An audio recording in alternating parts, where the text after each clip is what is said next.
L'Association française de la gestion financière tient ses deuxièmes assises européennes cette semaine sur le thème des investissements responsables. Pour en parler, Éric Pinon, le président de l'AFG, est avec nous. Alors, avant d'aborder justement ce thème des investissements responsables, un mot sur la loi de finances, l'ISF. Donc, j'imagine que vous êtes favorable à la transformation de l'ISF en IFI. Mais est-ce qu'on est sûr que ce fléchage aura bien lieu, c'est-à-dire donc de l'argent qui dort vers des investissements productifs? Oui, bonjour. Est-ce qu'on est sûr? On n'est jamais sûr. Pour autant, la stimulation est donnée. Je pense qu'on a tout un travail d'éducation parce que l'investisseur français n'est pas, au regard des investisseurs mondiaux et entre autres anglo-saxons, suffisamment investi en ce qu'on appelle le risque. Alors le mot n'est pas bon, mais il n'y a pas d'angoisse à avoir sur de l'investissement socialement responsable, entre autres, et surtout sur le fait que l'ISF disparaît, l'IFI se met en place et ça va dégager des capitaux pour revenir, j'espère, ce que souhaite tout le monde, y compris les professionnels de la gestion que nous sommes, vers de l'investissement productif. Alors justement, on a souvent opposé donc ce monde de la finance, on va dire, avec un monde qui veut placer son argent de manière responsable et en investissant, en donnant du sens à son épargne. Ces investissements,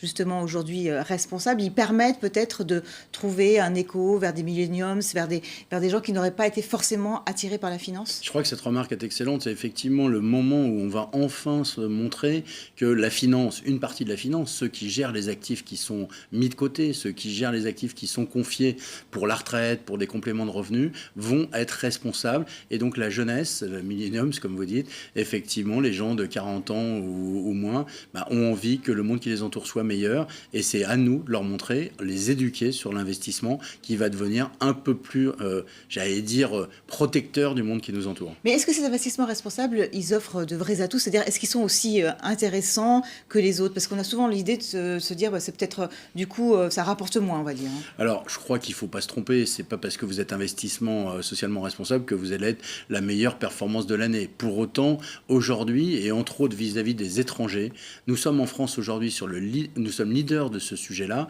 La fameuse COP 21 de Paris fait que les Américains, avec en plus les décisions de M. Trump, sont très attirés par la gestion que nous leur proposons parce qu'ils ont envie de protéger la planète. Donc on est vraiment en pointe, nous les Français. Ah oui, on est vraiment très en avance. On ne le sait pas toujours. Non, justement, c'est bien pour ça que je me permets de le préciser. Et surtout, c'est l'occasion pour nous, et c'est d'ailleurs pour ça qu'on a choisi pour nos assises que vous annonciez, donc le 11, nous avons effectivement choisi ce thème pour montrer et aux Asiatiques et aux Américains que la France est bien leader sur ce sujet-là. On a d'ailleurs une dame qui vient de Chine pour parler à nos côtés de ce sujet. Est-ce que tout ça, finalement, ça va contribuer à relancer, on va dire, l'attractivité de la France, notamment dans le contexte du Brexit?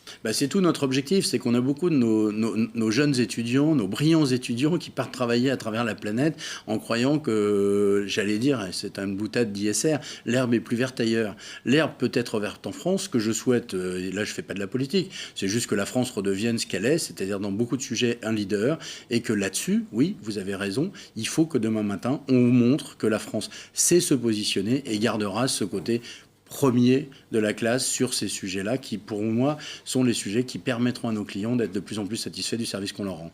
Et peut-être aussi donc élargir, on va dire, cette base de clientèle qui souvent donc a un peu peur de la finance. C'est vrai que pendant longtemps, on a dit la finance c'est l'ennemi et il faut que la finance se montre sur un autre visage. Alors, il y a le sujet de la finance et l'ennemi qui, j'espère, va disparaître. Et puis, il y a le deuxième sujet qui est, à mon avis, plus important, c'est de se dire, est-ce que si je mets de l'argent de côté, est-ce que si j'arrive à épargner, j'ai pas intérêt de faire des placements un peu plus long terme, un peu plus durables, qu'ils soient en plus socialement responsables, ça sera mieux, pour assurer ma retraite, parce que je vis de plus en plus vieux, pour permettre de compléter les fameux... C'est ce que veut le gouvernement aujourd'hui. Oui, c'est ce que veut le gouvernement. Les fameux fonds de pension, vous avez déjà largement traité ces sujets-là, mais les fonds de pension français n'existent pas. Mais nous, on veut des solutions d'épargne, des solutions créatrices de valeur et de qualité.